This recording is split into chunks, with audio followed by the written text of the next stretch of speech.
Anyway, thank you so much, Paige, who I just ran into 48 hours ago, literally, and she told me about the event, and I was like, "This is really great." And she's like, "We like to speak." So blessed and fortunate to, oh my gosh, be here with all these beautiful avatar faces and really true human souls here. And with everything going on in the world, and so many challenges that we're faced with and having to deal with, I wanted to be able to contribute however I could.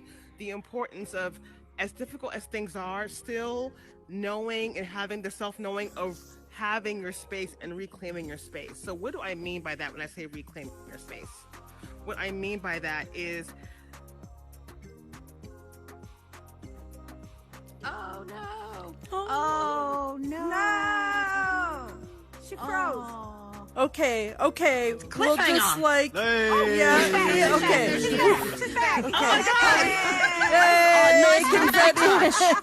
oh my God, yes, please tell me when I freeze. I heard you say I froze, but I didn't feel frozen. So I'm like, wait, am I? I don't know. Okay, so that is the universe saying, hurry up, girl. Okay, so I'm going to listen No, to the you have universe. Okay. you have plenty of time. You have plenty set a time. cliffhanger. You're okay. I know, right? I'm like, oh my God. Okay, all right, Horizon, No get worries. with it. This is my time and my space right now. I'm reclaiming my time on the mic. Okay, so as far as having your space and reclaiming your space, what I mean by that is, it's a really powerful lesson to go throughout life. Whether it's your home or whether it's your job, whether it's your friends and your families, as far as your relationships. And what I mean by that is saying to the world that you belong, saying to the world that you are aware of your value and you have that value, and giving yourself the opportunity to shine wherever you go every single day, even in your job. How many of us know what it looks like or have seen somebody wherever you go that is just radiates? The moment they walk into the room, you can just feel the energy and the sunshine radiating off of them. And whatever you might feel about that, one thing that you can't deny is that, okay, whoever this person is, he or she or they, there is no doubt at all that their level of confidence and power is felt, whether you speak to them or not. And that is what having your space is about. It's not about just a typical physical location. It is about knowing that the body and this meat suit that we're in, that this meat suit is entitled to be wherever it wants to be in the world. It's entitled to be places where decisions are made, especially, this is for everybody, but women especially. We've gone through the history of not having or not being allowed to have our sense of agency, to be able to make our own decisions about even our own bodies, let alone making the decisions about society and what's to go on in the world. Thankfully, things are changing, but it's still something we have to deal with. We still are today fighting for reproductive rights. We're still fighting today for equal pay and salary. We're still fighting today to have our own simple sense of agency, not to overpower, not to be better, but to stand by and stand next to those who were not alike and who we are alike as well.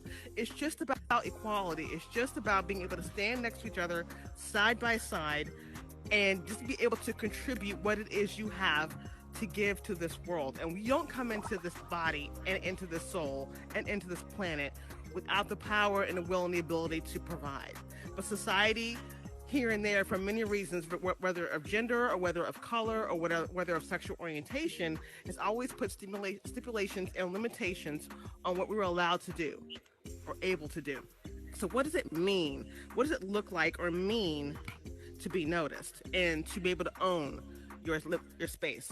How many of us know also what it looks like to have seen someone in the corner, quiet, not having much to say?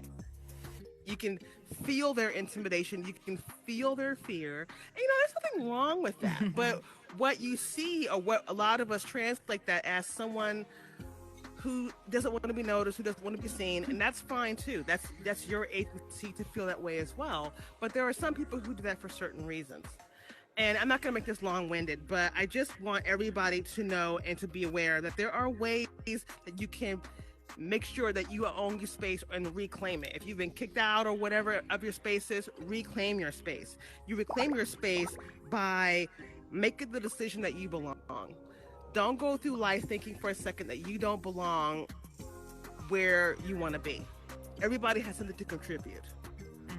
Another way of thinking about this is not judging yourself against other people, not comparing yourself to other people. It's okay to look at people and see people that you admire and people that maybe, wow, they have a certain trait or quality that I would like to have. Take their mystery, take their strengths, and take their moves and find your own.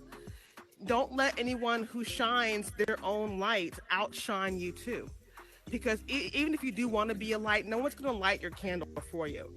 Your candle is lit internally, knowing that you yourself have the power and the ability to be a light and to be a strength and a shine and a reckoning for everybody. So that's all I'll say for that. I can go on and on all day, but thank you for letting me have my space and time and opportunity to share with you all here.